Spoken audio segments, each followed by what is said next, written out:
Atenção! Neste vídeo, provaremos que toda equivalência de categorias é um funtor pleno. É um funtor fiel. E é um funtor representativo. Não perca! Bom dia, boa tarde, boa noite, pessoal. Sejam bem-vindos a mais um vídeo em que nós vamos mostrar que, dado um funtor, ele é uma equivalência de categorias se somente se esse funtor é fiel, pleno e representativo. Tá? Sobre funtores fiéis, a gente falou um pouquinho na aula de álgebras fielmente planas, que eu vou deixar o card aqui. Sobre funtores representativos e plenos, eu deixei a definição aqui já escrita para a gente ganhar um tempinho. Tá? Um funtor ele é chamado representativo se todos os objetos de D são isomorfos à imagem de algum objeto de C, né, da categoria C, por esse funtor F. Né? Isso aqui nos diz que esse funtor é quase sobrejetivo, né? A menos de um isomorfismo. Então, muitas vezes esse tipo de funtor que também é chamado de essencialmente sobrejetivo. Ele não é sobrejetivo, mas todo mundo que está na categoria D é isomorfo, alguém que, entre aspas, está na imagem de F, né? É um objeto que está na imagem de F. O funtor ele é pleno quando essa função que associa a cada morfismo de x a y, né? Se eu fixo dois objetos arbitrários, se bom, eu posso considerar a função que associa cada morfismo de x a y a um morfismo f de f entre f de x e f de y. Aqui eu estou assumindo que o funtor é covariante, mas no caso contravariante, a gente tem uma definição muito análoga, né? Só inverter os objetos de lugar aqui, inverter a ordem, tudo bem? Então, quando essa função é sobrejetiva, né? Ou seja, quando qualquer morfismo aqui entre fx e fy pode ser dado como a imagem por f de um morfismo entre os objetos originais na categoria C, a gente diz que esse funtor ele é pleno, tá? Nesse sentido. E ele é fiel quando essa função aqui, que eu não repeti aqui, né, já está aqui em cima para a gente olhar, quando essa função é injetiva. Tá? Ou seja, se você tiver dois morfismos que são levados por f no mesmo morfismo aqui lá na categoria D, então os morfismos originais aqui na categoria C são iguais. Se essa condição for satisfeita, a gente diz que o funtor é fiel. Tá? E aí, na aula que eu vou deixar o card aqui, nós já mostramos essa implicação aqui. Ó. Na aula não aparecem exatamente esses nomes, né? Por uma falha minha, eu acabei não definindo esses termos, apesar de trabalhar com a noção de ter um funtor onde aquelas funções são sobrejetivas e ou injetivas, mas na aula que eu vou deixar o card aqui, a gente provou essa implicação aqui já. Tá? Porque a gente provou um teorema que diz o seguinte: se essa função aqui, as hipóteses do teorema eram essas aqui, ó. Essa função é uma bijeção, ou seja, dizer que essa função é uma bijeção para quaisquer objetos dizer basicamente que esse funtor é pleno e fiel. Tá? E a outra hipótese do teorema que nós provamos era exatamente essa daqui, que todo objeto em D era isomorfo à imagem de algum objeto de C por F, pelo funtor F. Tá? Então a gente tinha essas hipóteses escritas de uma maneira um pouquinho diferente, mas essencialmente a mesma coisa. Na verdade, ela estava escrita exatamente desse jeito, só que eu não dei esses nomes, né, pleno e fiel. Tá? E a gente mostrou que um funtor satisfazendo essas condições era uma equivalência de categorias. Tudo bem? E aí depois a gente até usou esse resultado para concluir, por exemplo, que o funtor anel de coordenadas é uma equivalência de categorias, porque ele é fiel, pleno e representativo, né? Em aulas anteriores de geometria algébrica, a gente tinha demonstrado esses fatos, mesmo sem dar esse nome. Tudo bem? Então isso aqui já foi demonstrado. Tá? Eu vou deixar o card aqui para quem quiser dar uma olhada. Na época eu não fiz a outra implicação, porque essa implicação aqui já é um pouquinho grande, e essa agora também não é tão pequena. É um pouco menor do que essa aplicação que a gente já fez, mas ainda assim ela não é muito pequena. Porque nessa implicação aqui, a gente vai assumir que a gente tem uma equivalência de categorias, e aí a gente tem que mostrar que essa equivalência é fiel, é um funtor fiel, pleno e representativo. Então, mostrar que é fiel e representativo é fácil. A parte de mostrar que é pleno não é que é o fim do mundo, mas exige um pouquinho mais de escrita, né, um pouquinho mais de ideias aqui para a gente trabalhar direitinho, tá? Então, assumindo que f é uma equivalência de categorias, por hipótese, então, né, vai existir um funtor. Por hipótese, existem, já vou colocar os ingredientes principais aqui, ó. Existem um funtor. Só lembrando que eu estou fazendo no caso covariante, tá? O caso contravariante é inteiramente análogo. É até um bom exercício para vocês que talvez nunca tenham mexido com isso, fazer o caso contravariante também. Então, por hipótese, existe um funtor, que aqui eu vou assumir que é covariante, de D para C, e dois isomorfismos naturais, né? Um eta, que sai do funtor identidade da categoria C, no funtor G bola F, tá? E um epsilon, que sai do funtor F bola G, indo na identidade da categoria D, né? No funtor identidade da categoria D, tá? Isomorfismos naturais, tudo bem? Então, eta e epsilon são isomorfismos naturais, ou seja, são transformações naturais em que cada morfismo que compõe essa transformação natural forma um isomorfismo na categoria adequada aí, adequada, né? Beleza. Então, a primeira coisa que a gente vai mostrar é que esse funtor ele é representativo. É uma das partes fáceis. Então, vamos lá. Primeira coisa, f é representativo.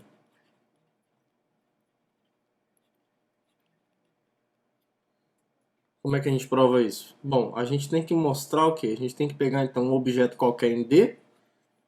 Vou pegar, então, sei lá, um objeto qualquer em D. E o meu objetivo é mostrar isso aqui, ó, que o Z é isomorfo a f de x para algum x, né? A pergunta é essa. Vou deixar a pergunta aqui do lado para a gente ficar olhando para ela. Tá? Então, a gente quer mostrar isso daqui. Tudo bem? Então, como que esse cara vai aparecer de maneira natural? A maneira mais interessante de olhar para isso daqui é você olhar para esse isomorfismo natural epsilon.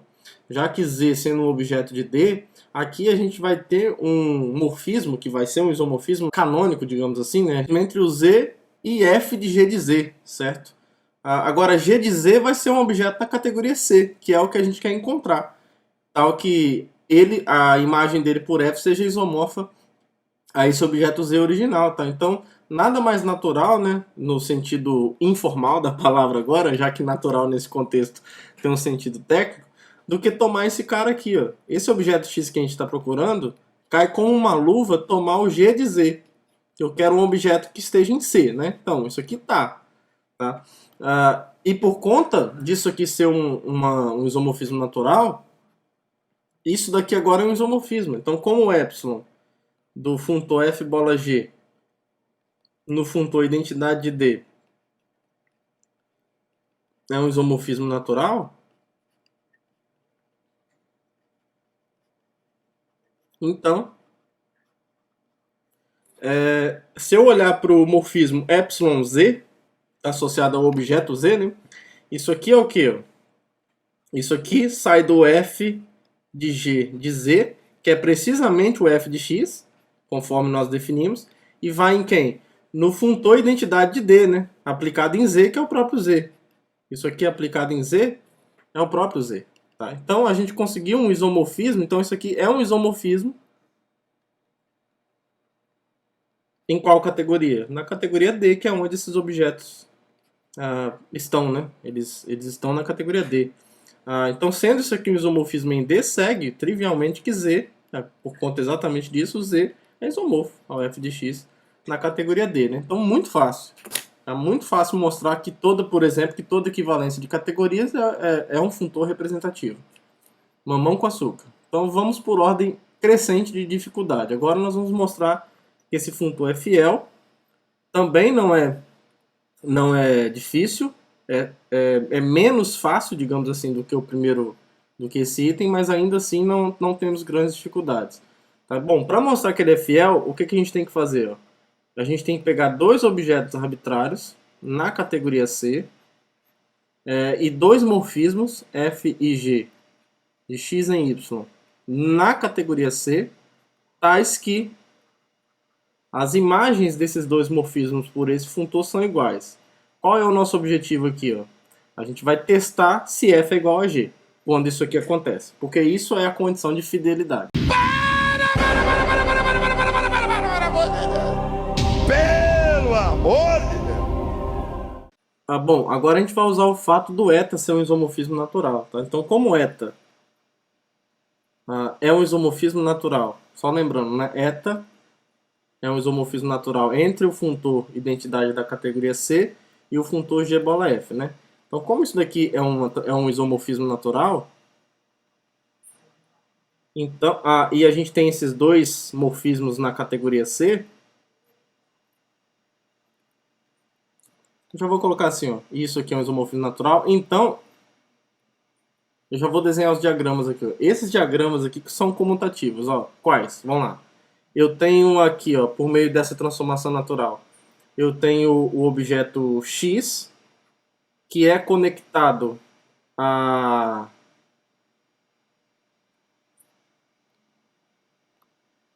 Eu tenho aqui esse objeto X, e aqui eu tenho o objeto Y. Aqui eu tenho... Bom, esses dois caras são conectados via F, certo? Aqui eu tenho o objeto X, que é a imagem do funtor identidade de C nele mesmo. E aqui eu tenho G, vou colocar assim, ó, G de F de X. E esses caras estão conectados via eta X, que aqui é um isomorfismo, certo? Porque eta é um isomorfismo natural. E aqui a mesma coisa, eu tenho o G do F de Y. E eu tenho um isomorfismo aqui, eta Y. Deixa eu colocar no outro lado aqui, ó. Isso. Eta Y. E aqui, esses caras são conectados via o G de F, já que G bola F é um funtor, né? Então, se F sai de X para Y, eu tenho esse morfismo aqui de novo, que joga tudo isso de novo na categoria C. E a gente tem o mesmo diagrama desse, só para não desenhar tudo de novo, usando... aqui eu usei só o morfismo F, né? Mas a gente tem... Bom, esse diagrama aqui é comutativo, tá? Eu vou colocar assim, ó. Eu vou colocar branco, esse diagrama comuta. E se a gente trocar aqui agora? Trocar não, mas acrescentar. Ó. Se aqui eu repito o eta x, aqui eu tenho o g também, certo? Aqui eu repito o eta y. E aqui eu tenho o g do f de gzinho, né? Dessa forma. E esse diagrama também comuta, porque isso aqui é uma transformação natural, né?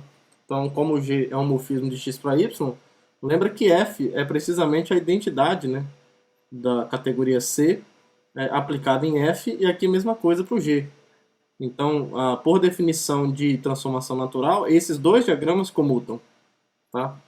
Aqui, ó, estão os dois personagens principais, ó, esse funtor e esse daqui, ó, estão relacionados via essa transformação natural, e dizer que isso aqui é uma transformação natural é dizer precisamente que para quaisquer morfismos, f, a imagem por esse funtor e a imagem por esse funtor são compatíveis com relação a esse diagrama, o que quer dizer que esse diagrama comuta.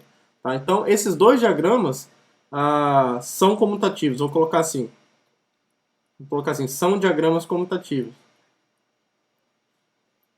Na verdade, você tem dois diagramas aí, né? O diagrama branco e o diagrama vermelho.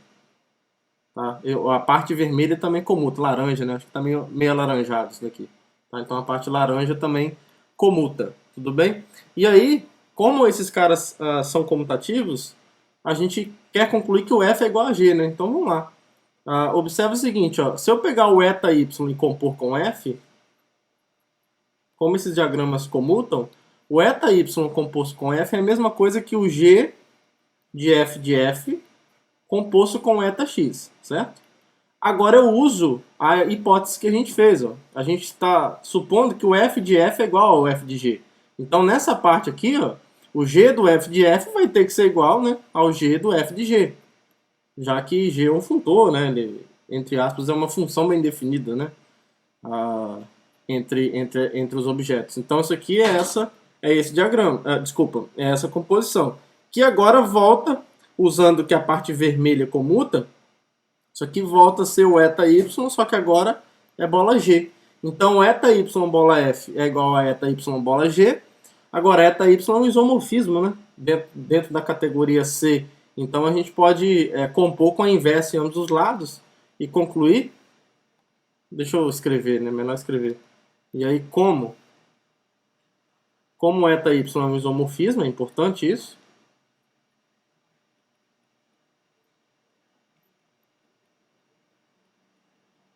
Então, f vai ser igual a g, que é precisamente o que a gente queria provar, certo? A gente pegou dois morfismos quaisquer com a mesma imagem via f e mostramos que eles precisam ser iguais, né? Portanto, esse funtor ele é fiel, tá? Então isso fecha a demonstração também dessa afirmação, né? Que eu esqueci de fechar aqui. Bom, então isso aqui fecha a afirmação de que o funtor é fiel, beleza? Bom, e agora finalmente a gente chega na última e mais delicada parte, digamos assim, que é mostrar que f é pleno. Então, para mostrar que f é pleno, a gente tem que fazer o quê? A gente tem que pegar dois objetos quaisquer em C e um morfismo arbitrário entre fx e fy em D. Então deixa eu escrever aqui, né? Um morfismo em D entre os objetos f de x e f de y, tá? Qual é o nosso objetivo aqui para ficar claro? Ó? Encontrar f, a gente quer encontrar um f de x em y, tal que quando eu aplicar o funtor nesse morfismo, isso coincide com esse h tomado arbitrariamente, tá? Então esse é o nosso objetivo, encontrar uma fzinha tal que isso daqui acontece, tá? Então tudo que a gente vai fazer agora é em busca de satisfazer ou de chegar nesse objetivo, tudo bem? Então a primeira coisa que a gente vai reconhecer aqui é o seguinte, ó, uma vez que h é um morfismo entre fx e fy e g é um funtor de D para C, então quando eu aplico g nesse funtor, a gente está assumindo aqui o caso covariante, né? Então a gente vai ter um morfismo em C agora, entre g de f de x e o g de f de y. Tá? Então isso aqui é um morfismo em C. Tudo bem? E aí a gente tem que pensar em algum diagrama interessante aqui, porque olha só, aqui a gente tem esse objeto, aqui g de f de x, e aqui eu tenho o objeto g de f de y, né? Que é só para dar para vocês uma ideia do porquê que a gente está fazendo algumas escolhas. E esses caras estão conectados via g de h, certo? A gente lembra, ó, eu quero encontrar um morfismo de x para y, né? Então em algum momento esse morfismo precisa aparecer. Bom, se eu colocar o objeto x aqui e o objeto y aqui, eu consigo conectar x ao g de f de x por meio da transformação natural eta. Porque eta é uma transformação natural, só anotar aqui do lado, relembrar, né? Isso aqui é uma transformação natural entre a identidade da categoria C e o funtor g bola f. Então, por exemplo, o eta x conecta esses dois objetos aqui na categoria C. De modo que isso é um isomorfismo ainda, isso é ótimo. E aqui a mesma coisa para y, tá? E aí, como esses morfismos verticais aqui são isomorfismos, eu consigo inverter esse cara aqui, ó, de modo que eu posso pegar o único morfismo entre x e y que faz esse diagrama como tá, uma vez que esses caras são isomorfismos, eu posso inverter esse cara aqui, ó, tá? Então, pegando a inversa aqui, ó, o eta y a menos 1, chegamos numa maneira interessante, para dizer no mínimo, para definir um f, que depois a gente tem que ver, né, se esse f aqui satisfaz isso que a gente quer que ele satisfaça, tá? Então, por isso, a gente vai tomar f, o morfismo de x em y, dado por essa composição aí, dado por a f vai ser definida como o eta y a menos 1, a gente pode tomar esse cara, porque o eta y é um isomorfismo.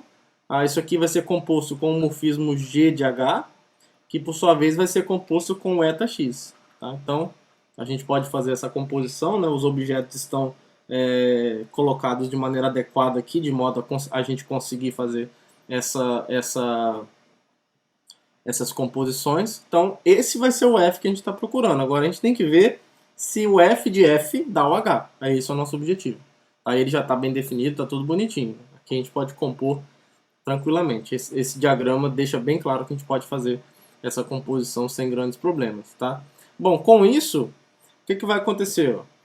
A gente tem, então, que o eta y bola f é igual ao G de H bola eta x, certo?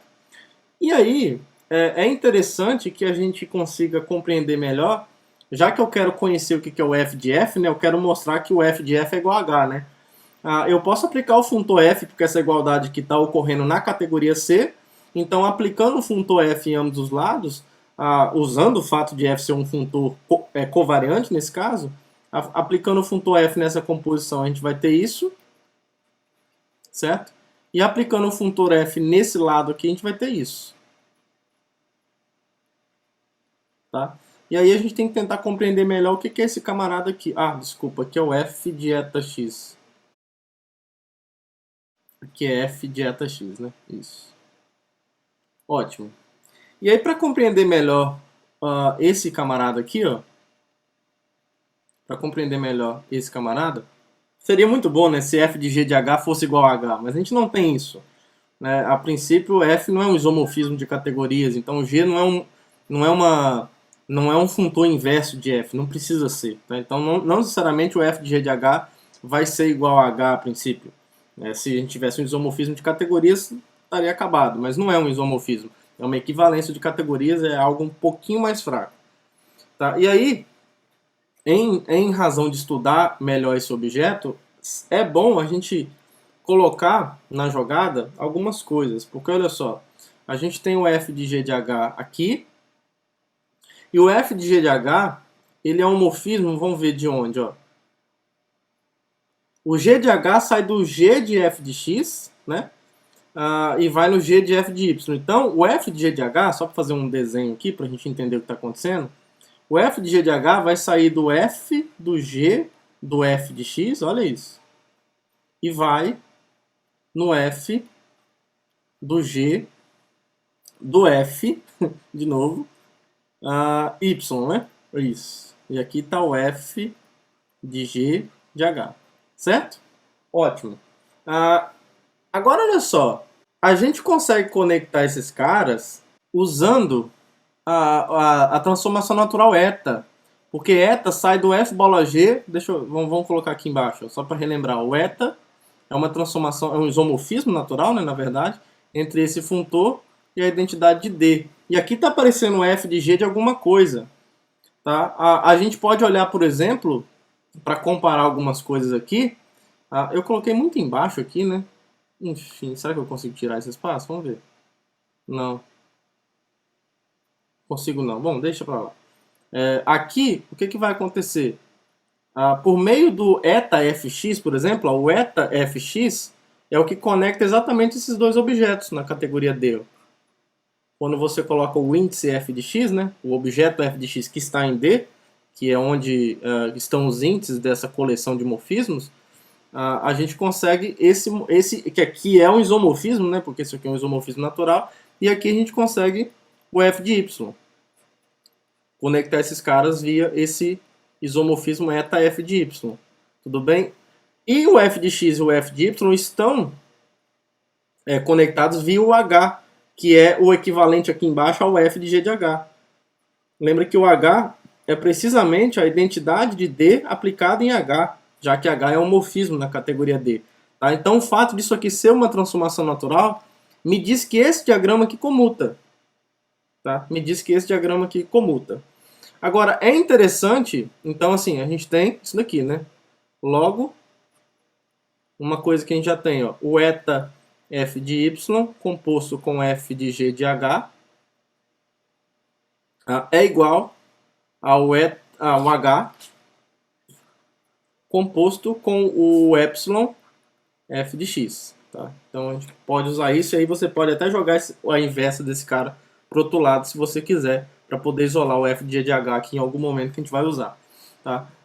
Então, por um lado, olha só o que vai acontecer. Ó. Essa coisa aqui, ó, logo, a gente pode reescrever aquilo ali em cima. Deixa eu tirar esse logo, porque eu já acabei de escrever logo. Né? Assim, ó, o f de eta y, bola f de f, não é o f de g de h, composto com f de eta x? Então vai ser ó, o eta, jogando o inverso desse cara aqui à esquerda, o epsilon f de y menos 1, composto com h, composto com H, composto com epsilon fx e composto com alguma coisa que já estava aqui, vamos ver, o f do eta x, isso, que já estava ali. Tá? Então vamos guardar essa informação aqui. Vamos guardar essa informação aqui. Tá? Chama isso aqui de equação 1. Por outro lado, pessoal, a gente consegue um diagrama muito parecido com esse também, se a gente considerar que o morfismo f vai de x para y, portanto f de f vai do f de x para o f de y também. Tá? A gente também tem um diagrama parecido com esse, dessa forma aqui, ó, como f de f é um morfismo em D, e esse camarada aqui é uma transformação natural, de novo, a gente vai usar a mesma coisa, só que agora para outro morfismo. Isso aqui é uma transformação natural, é um isomorfismo natural, né? Então, a gente tem a comutatividade desse diagrama aqui também, ó, f de g do f de x. Aqui eu vou pegar o f do g do f de y. Olha só, isso daqui, aqui eles vão estar conectados por quem? Pelo f do g do f de f. Certo? Ó, o f originalmente sai de x para y, aí o f de f vai de f de x para f de y, aí o g vai aplicar um g aqui fora e depois o f vai aplicar um outro f aqui fora. Então f, g, f, tudo de maneira bem compatível, né? E aqui esses caras estão conectados ao x, ao f de x, que é precisamente a identidade do funtor, que é precisamente a identidade da categoria D aplicada no objeto f de x, né? Isso daqui é o epsilon fx, de novo, o mesmo isomorfismo ali de antes. Aqui é o mesmo isomorfismo epsilon f de y, e aqui é o f de y. E aqui é o f de f. Tá? E esse diagrama comuta. Tá? Então esse diagrama é comutativo porque a gente está falando de uma transformação natural. Então a gente só está aplicando mesmo a definição de ser uma transformação natural, e o fato de ser um isomorfismo natural me diz que esses morfismos verticais são isomorfismos, né? A gente já até usou isso anteriormente, tudo bem? Agora aqui a gente vai usar um fato que a gente até usou antes na hora de mostrar a fidelidade. Pelo amor de Deus! Desse funtor. Observe que como f é um morfismo em C, a gente vai usar o fato da eta ser uma transformação natural agora. Isso aqui é um morfismo em C, certo? E como isso daqui é uma transformação natural, o eta é uma transformação natural entre a identidade da categoria C e o funtor G bola F, então esse diagrama aqui comuta. Aqui eu tenho o objeto, deixa eu pintar aqui, ó, x, y, conectados via F, certo? Aí aqui eu tenho o G, aqui eu tenho o G do F de x, e aqui eu tenho o G do F de y, certo? Essa conexão que é feita via G de F, isso. Aí aqui eu tenho o eta x, que é um isomorfismo. A gente já usou isso aqui antes, né? E aqui é o eta y. A gente usou exatamente esse diagrama aqui para mostrar que o funtor é fiel, com F e com um G lá atrás, né? Gzinho. Então, como esse diagrama aqui comuta, a gente tem isso daqui, ó. O eta y composto com F é precisamente o G do F de F composto com eta x. E aí, se eu aplicar o funtor F, de novo, como ele é um funtor, ele preserva a composição. E aqui eu vou aplicar o F aqui do outro lado, que vai fazer aparecer o F do G do F de F composto com F do eta x. Tá? E aí vai acontecer o quê? A gente tem duas igualdades ocorrendo aqui. Ó. E aqui a gente pode continuar essa conta concluindo isso daqui, ó. Como o f do g de f do g do f de f está nesse diagrama aqui, ó, e ele comuta, a gente pode escrever, já que essa seta aqui é um isomorfismo, esse f de g de f é a composição desse isomorfismo com f de f com a inversa desse isomorfismo. Então, usando que esse diagrama aqui comuta, isso daqui vai ser igual ao quê? Ó? Vamos ver direitinho aqui. Vai ser a inversa do epsilon f de y, composto com quem? Com f de f, composto com epsilon fx, composto, agora é o que resta aqui, né? O f de eta x. E aí a gente chega numa outra igualdade que agora a gente vai comparar com a igualdade obtida lá em cima. Quando a gente olha para essas duas igualdades, ó, essa igualdade e essa igualdade, o lado esquerdo de cada igualdade é a mesma coisa, tá? Então, como esse lado esquerdo é a mesma coisa, os lados direitos têm que ser iguais também, né? Então, quando a gente coloca os dois lados direitos em comparação, a gente vai concluir isso daqui, ó. Logo, o que está no lado direito aqui? Vamos ver se eu lembro, ó. Epsilon f de y a menos 1, composto com h, composto com epsilon fx, composto com f de eta x. É exatamente o que está lá. E o lado direito dessa daqui está aqui em cima já. Então isso aqui é igual a epsilon f de y a menos 1, composto com f de f, composto com epsilon f de x, composto com o f eta x. Tá? E aí, olha só que maravilha. A gente tem h e f de f em ambos os lados. Agora a gente vai usar o fato de que, fora o h e o f de f, todo o restante aí é isomorfismo. Por quê? Isso daqui é um isomorfismo em C, né? Aqui está tudo em C agora. Não, em D, desculpa. É um isomorfismo em D. H e o H foi um morfismo tomado em D. Então isso aqui é um isomorfismo em D, porque epsilon é um isomorfismo natural. Então eu sei que o epsilon f de y é um isomorfismo, logo a inversa dele também é um isomorfismo. Isso daqui é um isomorfismo pela mesma razão, tá? E por que o f de eta x é um isomorfismo? Porque o eta x é isomorfismo. Tá? E como f é um funtor, todo funtor preserva isomorfismo. Tá? A imagem de um isomorfismo por um funtor sempre é um isomorfismo. Então, eta x sendo um isomorfismo em C, como isso aqui é um funtor de C em D, isso aqui é um isomorfismo em D. Tá bom? Então isso aqui, e aqui do outro lado aparecem os mesmos caras. Ó. Aparecem exatamente os mesmos caras. Então você pode usar uma coisa meio que como se fosse a lei do cancelamento, porque na verdade tudo se resume a você compor com os respectivos inversos nos lados apropriados. Né? Se você compõe, por exemplo, com epsilon f de y à esquerda aqui, você some com esse cara. Aí se você compõe à direita aqui com os inversos adequados, você vai sumir com os outros caras, de modo a sobrar só o h mesmo, igual ao f de f, que era precisamente o que a gente queria provar. Tá? Então, só relembrando o que a gente fez, a gente pegou um morfismo arbitrário, h de f de x em f de y, com objetos arbitrários. Mostramos que, encontramos isso aqui? Encontramos. Nós mostramos que existe um f de x em y, tal que o f de f é precisamente esse h tomado arbitrariamente no início. Tá bom? Então, isso mostra que o funtor é pleno, e aí acabou, porque a gente mostrou que ele é representativo, que ele é fiel e que ele é pleno. Tudo bem? Então isso encerra o nosso vídeo de hoje. Que todos tenham um bom dia, uma boa tarde, uma boa noite. Um abraço para todo mundo e até o próximo vídeo. Tchau, tchau.